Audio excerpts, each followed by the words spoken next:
Now, after days of violence, Syrian troops have quit Druze heartland Sweida. According to Syrian Observatory for Human Rights, 594 people have been killed in these clashes since Sunday.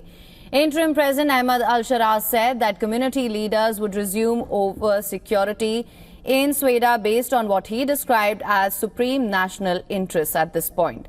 The Syrian presidency accused Druze fighters in Sweida of also violating the ceasefire that led to the withdrawal of government forces.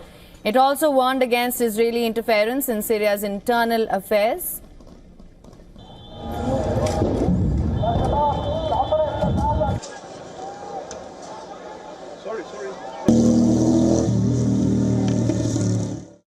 This after Israeli Prime Minister Benjamin Netanyahu said that Israel had established a clear policy of demilitarization of the area in Syria, south of Damascus, and added that Israel will continue to protect the Druze. Furthermore, he said that the ceasefire was reached through strength and not by begging or making requests.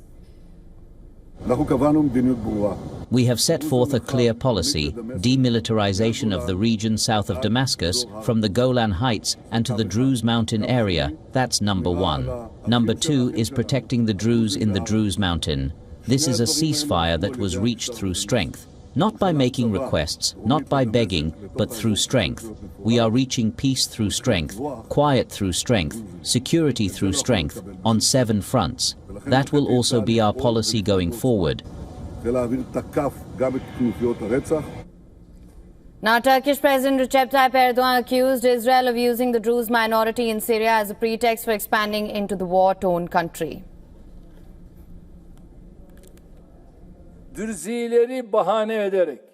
Israel has expanded its banditry to neighboring Syria over the past 2 days by using the Druze as an excuse.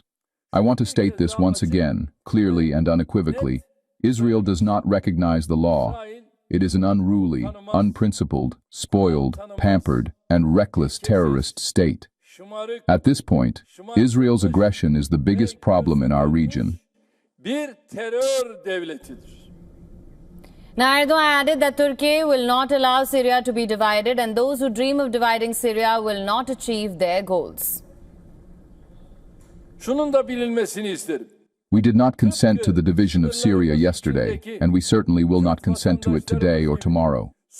Those who dream of damaging the territorial integrity of Syria, of opening a corridor between especially the south and north, God willing, will not be able to achieve their goals.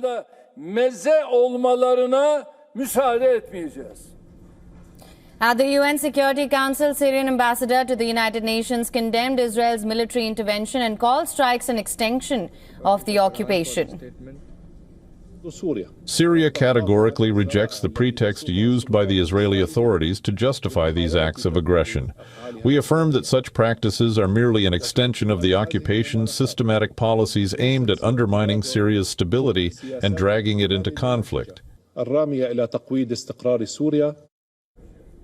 the Council called on both countries to uphold the terms of the 1974 Disengagement of Forces Agreement. In addition to violating Syria's sovereignty and territorial integrity, Israel's actions undermine efforts to build a new Syria at peace with itself and the region and further destabilize Syria at a sensitive time.